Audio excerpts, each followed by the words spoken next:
आपका घर है? हाँ जी, मेरा घर है, मेरा घर है। अगर चमड़े का काम करना चाहता है तो बाटा का स्टैंडर्ड का करे, और लोहे का काम करना चाहता है तो टाटा का स्टैंडर्ड का करे। हेलो फ्रेंड्स, वेलकम टू फिल्मी फन डे johnfilms.com। मैं हूं आपका अपना वीरेंद्र राठौर और आप देख रहे हैं बॉलीवुड का Google join films YouTube channel. आज मेरे साथ एक बहुत ही शानदार दमदार कलाकार हैं राकेश श्रीवास्तव जी।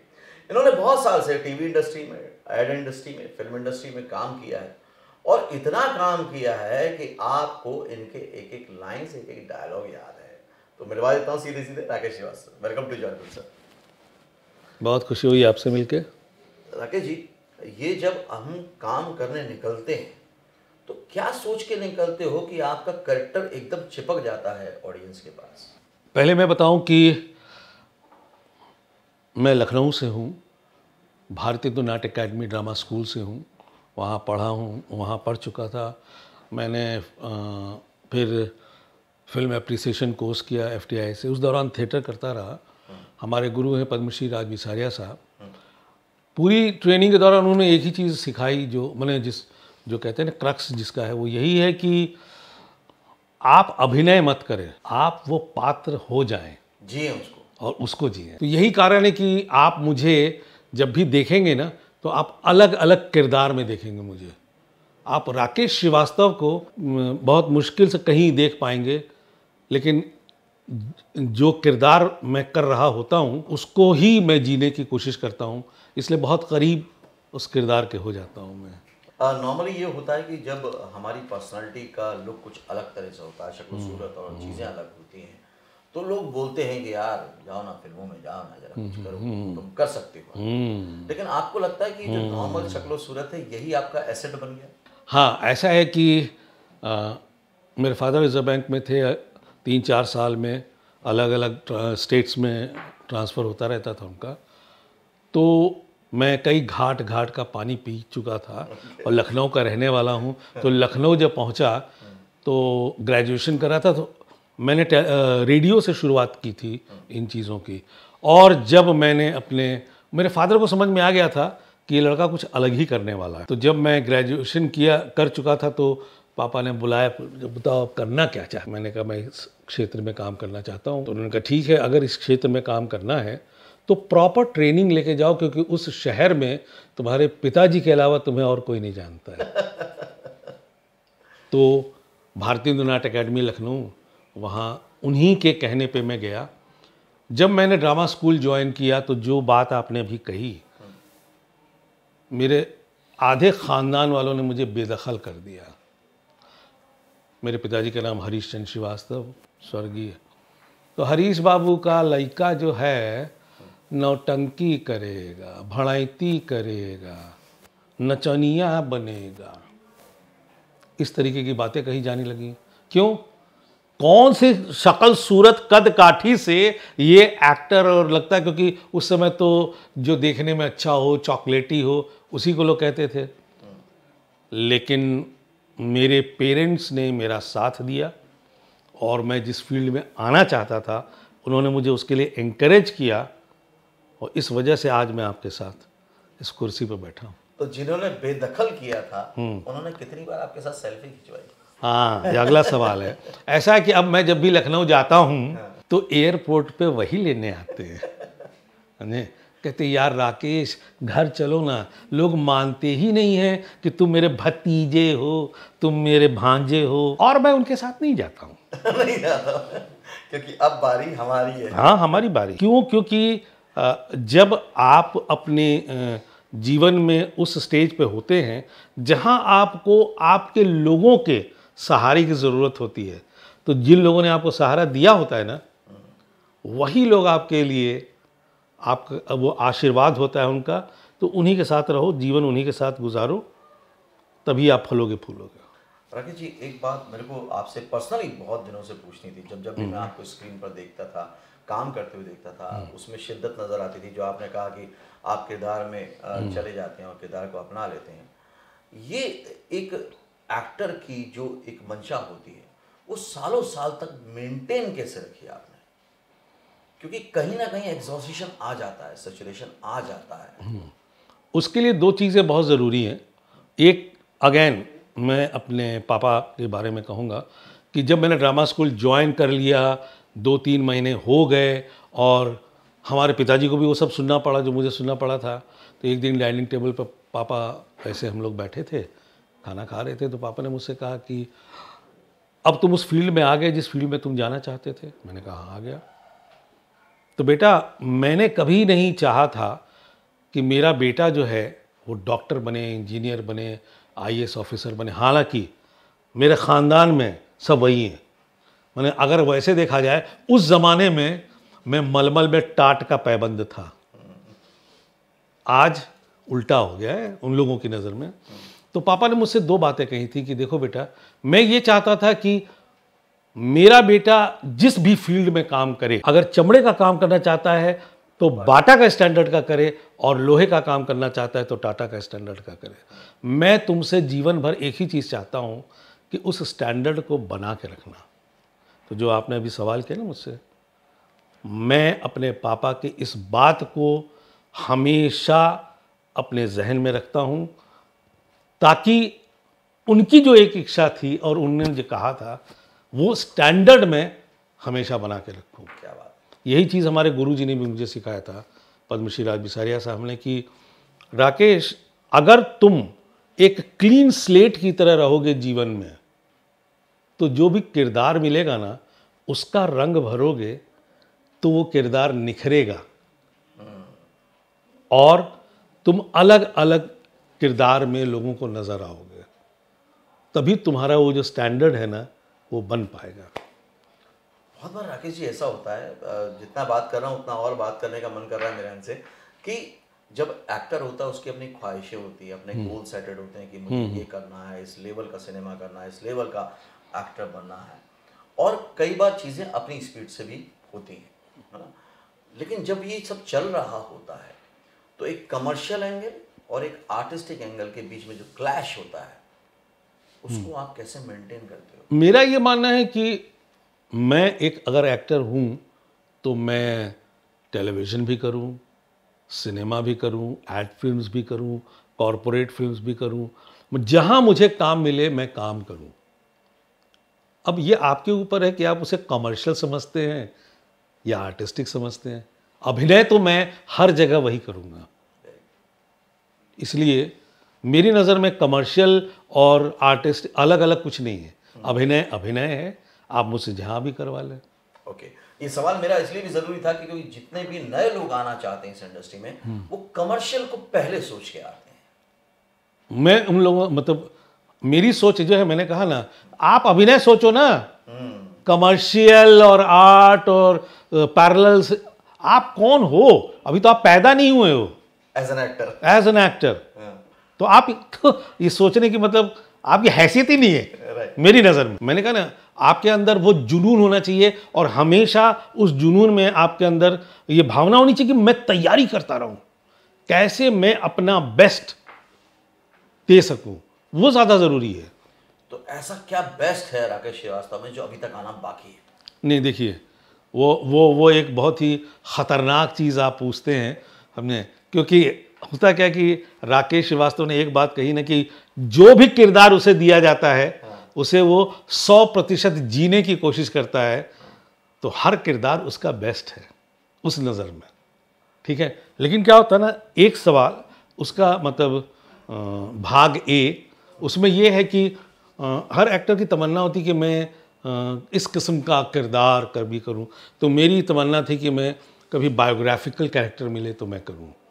मैं श्याम बेनेगल जी के साथ मैंने काफ़ी काम किया है, तो जब वो संविधान the making of Indian constitution series बना रहे थे तो उन्होंने फ़ोन किया कि राकेश आजा, तेरे लिए एक अच्छा रोल है। मैंने कहा, मैं गया, मुझे ये तो पता था। अच्छा, उसमें क्या है ना कि जिन लोगों ने संविधान की रचना की थी, जिन लोगों ने डिस्कशंस में किए थे, उस ज़माने के लीडर्स वही लोग थे उसमें, तो उन्होंने मुझे बाबू जगजीवन राम का किरदार दिया। तो मेरे लिए बड़ी खुशी की बात थी, मैंने वो किरदार किया और उस किरदार मुझे, जैसे कहते हैं ना कि आपने जो किरदार किया है उसकी तारीफ़ जैसे होती है, वो उसको मैं उस तरीके से मानता हूँ कि उस समय मीरा नायर बाबू जगजीवन राम मीरा कुमार, बाबू जगजीवन राम की जो बेटी हैं वो उस समय स्पीकर थी। ओके। उन्होंने फ़ोन करके श्याम बेनेगल जी से कहा था कि you have chosen the correct person for my father's character. क्या बात, अब इससे बड़ा कॉम्प्लीमेंट। हाँ, कॉम्प्लीमेंट क्या हो सकता है। राइट। तुषार जलोटा, जिन्होंने अभी जिनकी फिल्म आई है 10वीं, अगर आपने देखी हो, तुषार बेसिकली एक्टर थे, फिर बाद में डायरेक्शन में, कि मुझे जानते थे और पहले मैं मूछें नहीं रखता था। ये this part of the face is sponsored by lockdown. तो मैंने कहा कि बदलाव करें, तो मैंने मूछें रख ली। तो उसने मेरी तस्वीर देखी और ये जब 10वीं बना रहे थे तो उन्होंने मुझे बुलवाया कि राकेश जी, मैं एक लुक टेस्ट लेना चाहता हूँ। बहुत बड़ा नहीं है, छोटा सा किरदार है लाला लाजपत राय का। ओके। तो मैं चाहता हूँ एक बार कि आप करो, क्योंकि मुझे जानते थे और मैंने कहा, मेरी इच्छा होती कि मैं बायोग्राफिकल कैरेक्टर्स मिले तो मज़ेदार बात यह है कि बाबू जगजीवन राम को भी इतने ज़्यादा एक्सपोज नहीं किया गया था सिनेमा के इसमें। उसी तरीके से लाला लाजपत राय जी को भी बहुत, तो मुझे बहुत अच्छा मौका था कि मैं स्टडी करूं, जानूं उनके बारे में। तो उसमें एक सीक्वेंस है 2 मिनट का पूरी फिल्म में, क्विट इंडिया मूवमेंट को लेकर, 10वीं फिल्म में। तो जब उसने मुझे पूरी कहानी सुनाई तो मुझे अच्छी लगी कहानी फिल्म की, और वही लालच था। वैसे मैं उतने छोटे रोल करता ही नहीं, लेकिन लाला लाजपत राय, जिनको आप बचपन में पढ़ चुके थे, इतने बड़े फ्रीडम फाइटर थे, क्विट इंडिया मूवमेंट हर बच्चा जानता है। मुझे मौका मिला तो मैंने वो किरदार किया और मतलब इतना लोगों ने पसंद किया कि पहली बार लाला लाजपत राय को जीवंत देखा लोगों ने, स्क्रीन पे। ओके। तो ये तो समझ में आता है कि आपने स्क्रीन पे बहुत बड़ा असर डाला है विजुअल मीडियम में, लेकिन इस एक्टिंग ने, इस प्रोफेशन ने आपकी निजी जिंदगी में कितना असर डाला है? एज ए पर्सन कितना बदलाव आया? मैं ज़मीन से जुड़ा हुआ व्यक्ति हूँ, तो उस लेवल पे तो कोई बदलाव नहीं है, लेकिन हाँ, जब आपको और आपके काम की सराहना लोग करते हैं तो आपको खुशी मिलती है। जैसे मैंने कहा कि बहुत सारे लोगों ने इंडस्ट्री के उस छोटे से किरदार के, लाला लाजपत राय के, अभी मुझे एक फिल्म एंडेमॉल की मिली है, उस छोटे से किरदार की वजह से मुझे एक बड़ा सा रोल मिला है उस फिल्म में, क्योंकि उन्होंने भी कहा कि ये आदमी जीता है कैरेक्टर। तो वो जो है ना, जो इस शहर में जब आया था, जिसके पिताजी के अलावा कोई नहीं जानता था, आज इतने सारे देश में टेलीविज़न के माध्यम से, लल्लन जी का किरदार के माध्यम से पूरी दुनिया जब जानती है, तो वो जो एक खुशी होती है ना, उसने मुझे एक, बोलते हैं ना, एक एक्टर को किक दिया है। वो मुझे बहुत, आई फील, जब ऐसे सड़कों पे काम मांगने के लिए लोगों के पास जाता था और धक्के मार के निकाला जाता था। पहली चीज़ क्या थी ना, शक्ल से एक्टर लगता ही नहीं था, जो आपने पूछा कि, तो मुझे ना स्टूडियोज़ में घुसने में बड़ी आसानी होती थी। क्यों आसानी होती थी? लोग समझते थे टेक्नीशियन है, तो मैं घुस जाता था। ये अलग बात है कि जब वहाँ पहुँचता था और बोलता था एक्टिंग करने आया, तो मार्क निकाल दिया जाता था, उसी रास्ते से वापस कर दिया जाता था। लेकिन मेरे काम ने, मेरी तैयारी ने, मेरे गुरु की शिक्षा ने, माता पिता के आशीर्वाद ने जो सिखाया था, उसने मुझे एक ही चीज़ किया कि पॉजिटिव बने रहो, कभी न कभी तो तुम्हारा वक्त आएगा, और धीरे धीरे वक्त आया। जब आपने पहली बार अपने सपने पर, अपने प्रोफेशन पे भरोसा किया और पिताजी ने भी उस पर भरोसा किया, और जब वो भरोसा सार्थक हुआ, साकार हुआ, तो उनको कैसा लगा था? मेरे जीवन का सबसे बड़ा दुख यही है, जब मैं कुछ बना तो मेरे पिताजी नहीं थे उसे देखने के लिए। माँ थी, माँ ने मेरी ज़िंदगी की सारी तरक्की देखी, लेकिन